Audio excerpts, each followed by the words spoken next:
when you get into the world of NFTs, that's a whole new world for creators who are not part of the fashion system at all to make a name for themselves.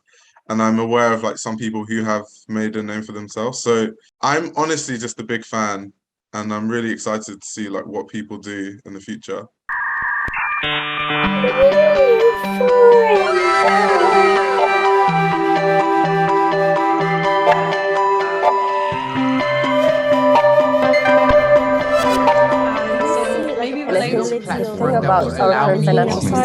Hi everyone, welcome to yet another episode of NewForum. We're always excited to bring you brilliant and inspiring guests on our podcast. We're powered by NewCoin Foundation, focused on fostering the expansion of decentralized social applications, also known as Social 3.0, by forming an ecosystem and a community of visionaries, creators, and investors to spark conversations on the topics of crypto, the Metaverse, NFT, and everything Web3. And in this episode of NewForum, we are super excited to have with us today Ayo Ojo. He's a fashion journalist and student in Central St. Martin's in London. He's also been publishing articles for entities such as Business of Fashion, and also runs a very popular fashion YouTube channel called The Fashion Archive, alongside publishing his own magazine. We want to know from Ayo what it's like running a creative business and what kind of improvements can be happening in the creative and fashion world. Hey Ayo, we're happy to have you on board. Hi, thank you very much for having me. Yeah, so I've been following your channel for a while, and I'm very excited to have you on. So you're a fashion journalist studying at CSM, and you're also running your own YouTube channel. How did this whole journey for you started with running your own kind of business? Yeah, I originally actually wanted to be a fashion designer, but what happened was I just realized after working as a designer for many years, I realized it wasn't me and it wasn't really what I wanted to do.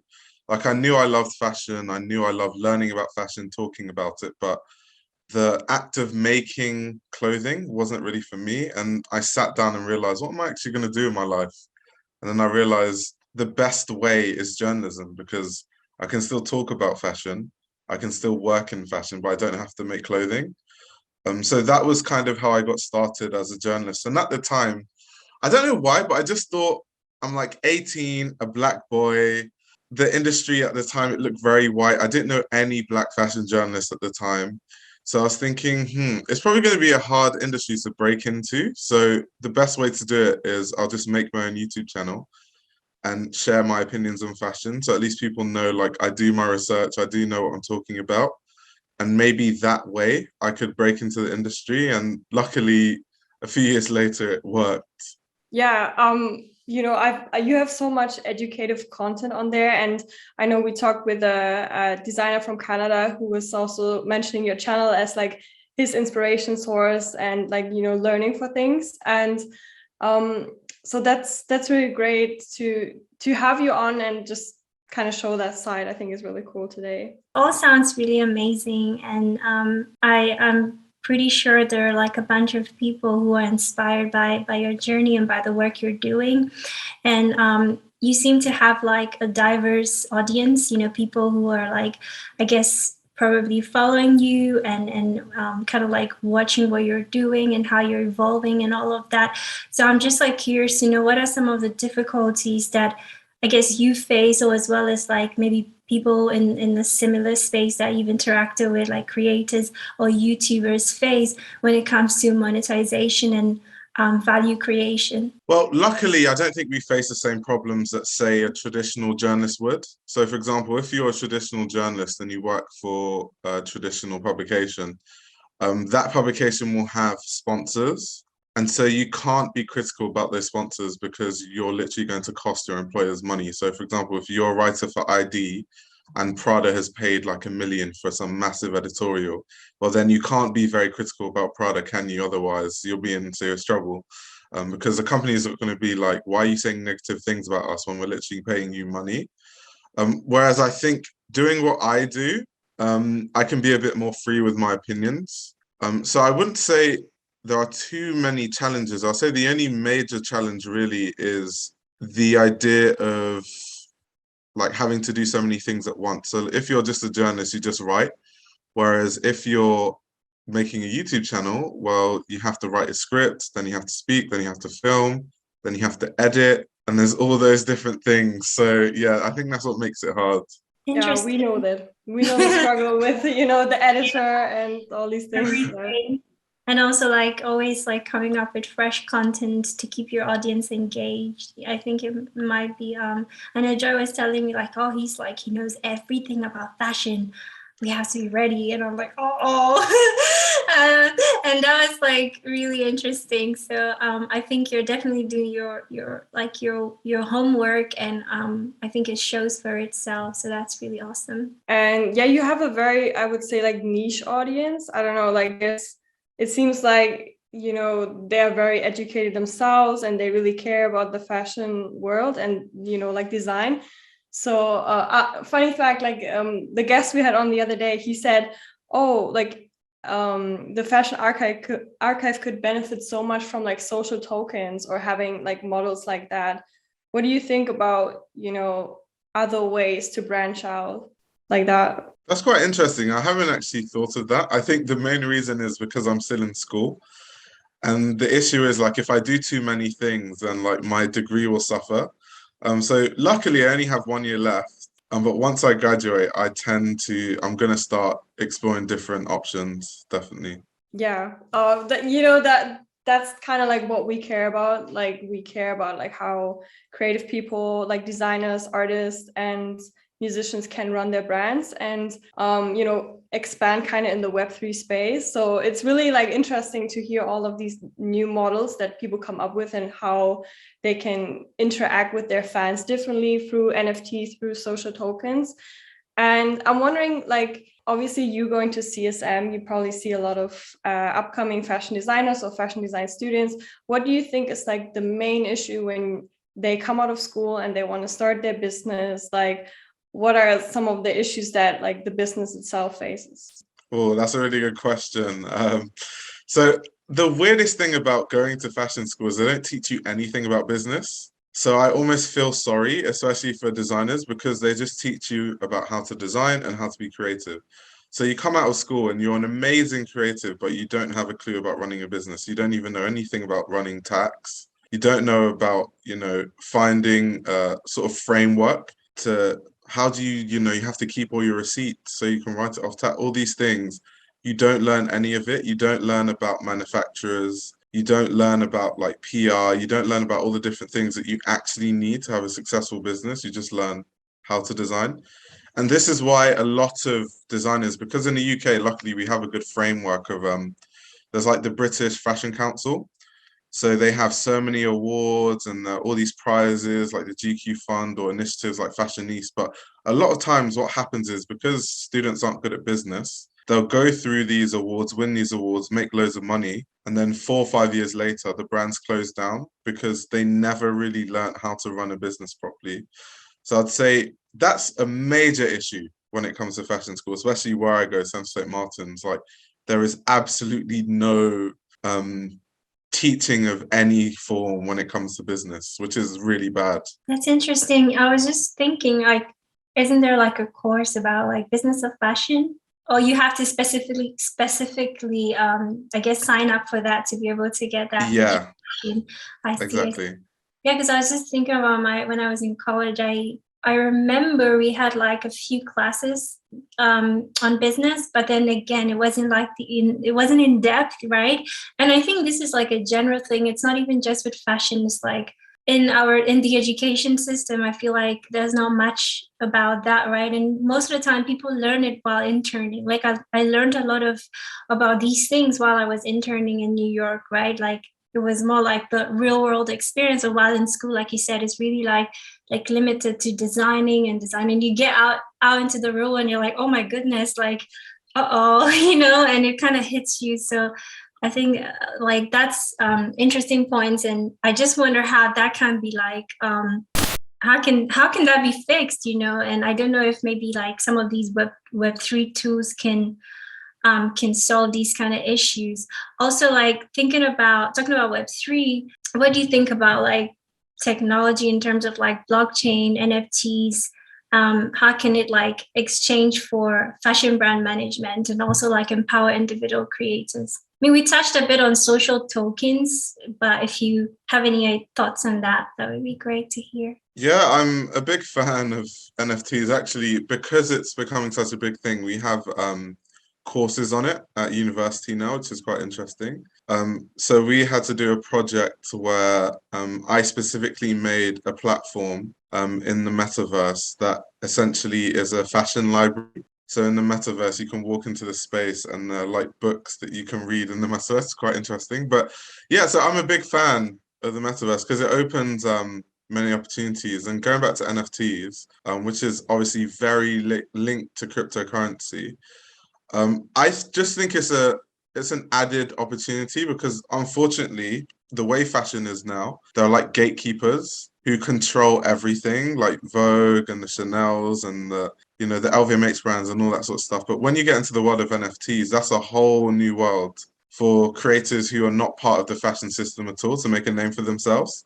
And I'm aware of like some people who have made a name for themselves. So I'm honestly just a big fan and I'm really excited to see like what people do in the future. Yeah, I'm wondering what is your personal take on like digital fashion? Because it's been blowing up quite a bit over the last year, and we had a lot of digital fashion designers on. And yeah, I'm wondering what's your overall take on it? Yeah, it's funny because before it became a big discussion, there's been a lot of projects around digital fashion, especially in places like Korea. In Korea, they've been really ahead of stuff like this. In Korea, there were shops where you could look in the mirror and you could try on clothing digitally. And it's quite interesting that that sort of stuff is only just getting to the West. I find that quite interesting. But in general, digital fashion is good, and we talk about sustainability all the time. Maybe that's the future, where instead of buying loads of clothing and getting it shipped all around the world, people just buy like a token that's digital, and then you can wear it and post an outfit on your Instagram, for example, with all these different outfits. So there's a case for it in terms of sustainability, and it's just quite interesting. I want to see if it becomes the norm to actually just wear different digital outfits and people just see that as like okay.